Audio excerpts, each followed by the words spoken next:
तनाव नहीं रहता, क्या डायबिटीज तो नहीं? बहुत सारे केसेस में जब हम इरेक्टाइल डिसफंक्शन या फिर तनाव उतना नहीं रहना कि आप अच्छे से परफॉर्म कर पाओ और अपने इंटरकोर्स को कंप्लीट कर पाओ, इसके पीछे सबसे बड़ा रीजन कोई अंडरलाइन मेडिकल कंडीशन होती है, और उन सारे केसेस में most of the probability diabetes ही होता है। अगर आपको भी डायबिटीज है और आपको लग रहा है कि मैं भी ठीक से नहीं कर पा रहा ना, तो ये वीडियो प्लीज पूरा अंत तक देखें, क्योंकि आपके लिए सबसे ज्यादा जरूरी है। और वो लोग जिन्हें कोलेस्ट्रॉल के भी इश्यूज हैं, वो भी ये वीडियो पूरा अंत तक देखो, क्योंकि आपको मैं बहुत इंपॉर्टेंट कुछ बताने वाली हूँ। स्पेशली वो लोग जो 20-30 की उम्र से पार हो गए हैं और उनकी कहीं ना कहीं इरेक्शन का प्रॉब्लम आ रहा है, ये वीडियो आपके लिए प्रिकॉशनरी बहुत ज्यादा इंपॉर्टेंट है। चैनल पे नए हैं, सब्सक्राइब कर दीजिए और ऐसी बहुत सारी वीडियोस के लिए कनेक्टेड रहिए। इरेक्टाइल डिसफंक्शन को हम तब कहते हैं जब आप अपने इंटरकोर्स को कंप्लीट करने से पहले ही आपका इरेक्शन चला जाए, या फिर धीरे धीरे आपको इरेक्शन आ ही नहीं रहा और आप अच्छे से परफॉर्म नहीं कर पा रहे हो। कई लोगों की जब वो सेक्सुअल हार्मोन्स की रिपोर्ट कराते हैं तो बिल्कुल ठीक आता है, लेकिन कहते हैं मैम मेरे को फीलिंग तो आ रही है, लेकिन मुझे इरेक्शन आएगा तो मैं आगे करूंगा। फिर दिक्कत क्या होती है, जब मैं उनसे मेडिकल हिस्ट्री लेती हूँ तो मुझे पता चलता है कि उनको डायबिटीज के इश्यूज हैं।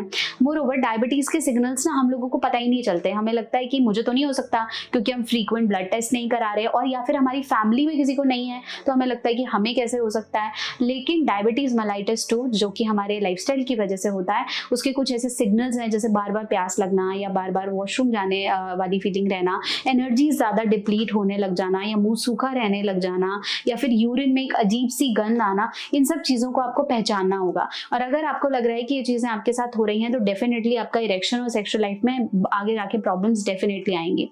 कई लोग फिर मेडिकेशंस पे आ जाते हैं, या फिर बहुत ज्यादा लेवल बढ़ने पर आपको इंसुलिन पे भी आना पड़ता है। तो ऐसे में आपकी सेक्सुअल लाइफ की कंप्लीटली वाट लग जाती है और आप अच्छे से परफॉर्म नहीं कर पाते हो। इरेक्शन तो कहीं ना कहीं आपका साथ टाइम से पहले ही छोड़ देता है। साथ साथ वो लोग जिन्हें डायबिटीज है, वो कहीं ना कहीं कोलेस्ट्रॉल के भी शिकार में आ जाते हैं, क्योंकि कोलेस्ट्रॉल बढ़ रहा है उन्हें नहीं पता चलता। इवन डॉक्टर्स क्लियरली से कि अगर आपको इरेक्टाइल डिसफंक्शन है या आपको इरेक्शन में प्रॉब्लम है, तो वो खुद में एक प्रॉब्लम नहीं है, वो कहीं ना कहीं बता रही है कि आपकी बॉडी में और भी ऐसी प्रॉब्लम्स हैं जिनके बारे में आप ध्यान नहीं दे रहे हो। तो कोलेस्ट्रॉल लेवल्स को चेक करना भी बहुत ज्यादा इंपॉर्टेंट है। अब मैं आपको समझाती हूँ कि क्यों ये प्रॉब्लम्स आती हैं।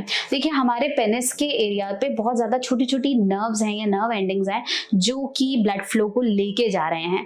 अगर वो छोटे छोटे ब्लड वेसल्स या नर्व्स आपस में भी कुंठित हो जाएंगी, या फिर कोलेस्ट्रॉल उनकी लाइनिंग्स पे जमा हो जाएगा, जैसे हम बोलते हैं कि एक वैक्सी जैसा सब्सटेंस है या फैट है जो अगर उसमें जमा हो जाएगा, तो आपको ब्लड फ्लो दिक्कत आ जाएगा। और ब्लड फ्लो के प्रॉब्लम आने से जो आपका इरेक्शन है वो काफी समय तक सस्टेन नहीं रहेगा। और कई लोगों में फीलिंग्स के बावजूद भी इरेक्शन आता ही नहीं है, क्योंकि ब्लॉकेजेस आपके जो नर्व सप्लाईज हैं या जो ब्लड सप्लाईज हैं वहां पे रिस्ट्रिक्ट हो गई हैं। तो अगर आपको ऐसा लग रहा है आपका कोलेस्ट्रॉल बढ़ रहा है, या मेरी ईटिंग हैबिट्स ठीक नहीं है, या मैं एक्सरसाइज नहीं करता हूँ, प्लस उन लोगों को जिन्हें डायबिटीज प्री डायबिटीज डायग्नोसिस हो गया है या डायबिटीज वाली कंडीशन है, उनको अपने हेल्थ कंडीशंस का ध्यान रखना होगा। क्या करना चाहिए, चलिए बात करते हैं। सबसे पहले ध्यान रखना है कि आपको रेगुलरली अब थोड़ा सा फिजिकली एक्टिव होना होगा, एक्सरसाइज की तरफ ध्यान देना होगा। दूसरे नंबर पे अल्कोहल, स्मोकिंग, ड्रग्स अगर कहीं ना कहीं आप इस डायरेक्शन में है तो मत लो, क्योंकि स्मोक, अल्कोहल भी आपके जो ये ब्लड सप्लाई ऑलरेडी दिक्कत आ गई है, इसके बाद तो चीजें और जल्दी नेगेटिविटी की तरफ भागने लगेंगी। तो बेटर ये है कि आप थोड़ा सा इन चीजों पे ध्यान रखें और अपने आप को smoke, alcohol, this lack of exercise उससे दूर ले जाएं। साथ साथ आपको अगर लग रहा है कि मैं बहुत ज्यादा फ्लावर, जैसे बोलते हैं व्हाइट फ्लावर ले रहे हैं, ज्यादा मैदे से बनी चीजें ज्यादा ले रहे हैं, क्रीम, बेकरी, बिस्किट्स, ये सब चीजें ज्यादा हैं, नॉन वेज ज्यादा है, तो प्लीज उसे रोकें और fresh nuts, fruits, vegetables, salads, इन पे थोड़ा सा आने की कोशिश करें। मैं नहीं बोलूंगी कंप्लीटली अवॉइड करो, लेकिन अपने लाइफस्टाइल में इंप्रूवमेंट्स डेफिनेटली डालो। साथ साथ वॉक और लाइफस्टाइल चेंजेस आपने डेफिनेटली करने हैं। तो अब ध्यान दें, अगर आपको लग रहा है कि शुगर स्टार्ट हो गई है या होने वाली है, या मेरे को इस तरह के कुछ सिग्नल समझ में आ रहे हैं, या मेरा कोलेस्ट्रॉल लेवल मेरी रिपोर्ट्स में हाई आया है, तो आज से ही एक्शन लेना शुरू करें और अपनी सेक्सुअल लाइफ को खराब होने से बचाएं। आशा करती हूँ मेरी वीडियो आपके बहुत से डाउट्स को क्लियर कर पाई है। चैनल पर नए हैं जरूर सब्सक्राइब करें और ऐसी वीडियोस के लिए कनेक्टेड रहें।